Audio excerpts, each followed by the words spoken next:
Hello, and thank you for watching this video on the Weak Area List, or WAL. The Weak Area List is a list of all the questions that you got wrong on a particular placement test that you just took. If you need more information about the placement tests or the PTs, please watch that video. The WAL is meant to give you a second chance at answering all of the PT questions you got wrong.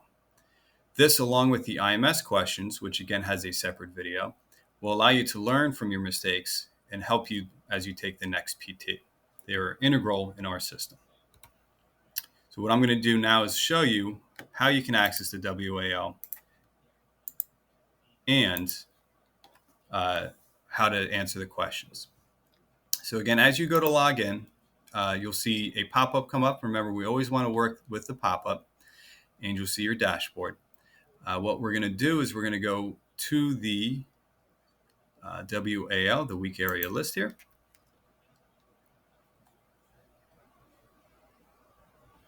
And again, what you can see here is all the questions that we have for that student. We're going to select just one particular test, which is FO1.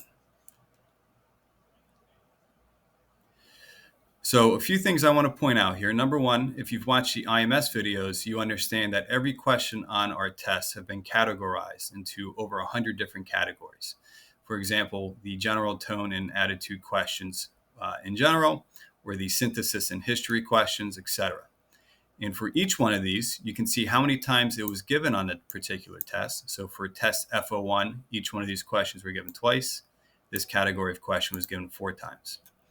And next to it shows you how many times you got that question wrong, those categories of questions wrong. So I got 1 out of 2 wrong, 1 out of 4 wrong, 1 out of 8 wrong.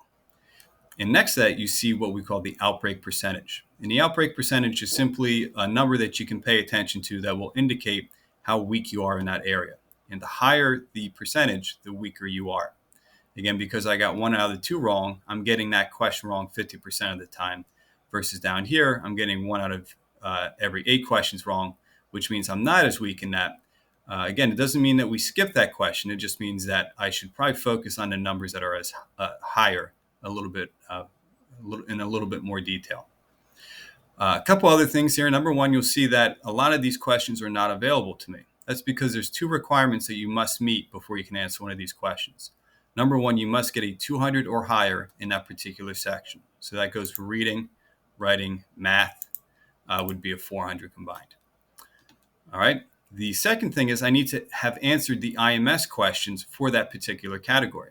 Again, watching that video, we know that each category has 5 IMS questions that we can access through the IMS list. Now, what we've also done on the WAL is we've provided that IMS link right here as well. So remember, you're just writing that password down and using that to answer the IMS questions. You need to get 80% or higher on those 5 questions so that you can go ahead and make it available. So again, once you've met those 2 requirements, you'll see it is available. And now you can go to the Q code and click on that particular question. All right. So again, this is my second chance at answering this correctly. I will pick an answer and submit.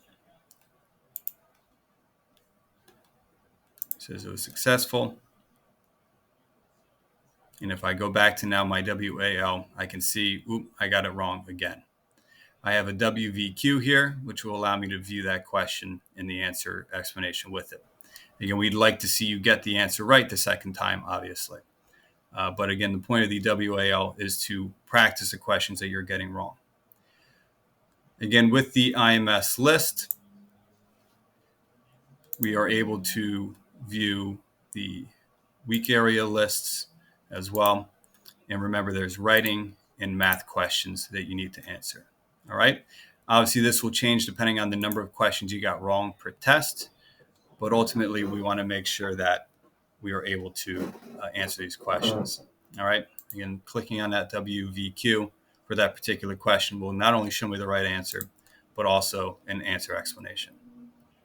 Great. I hope this has helped answer the questions that you might have about the WAL, how to access it, and what it's all about.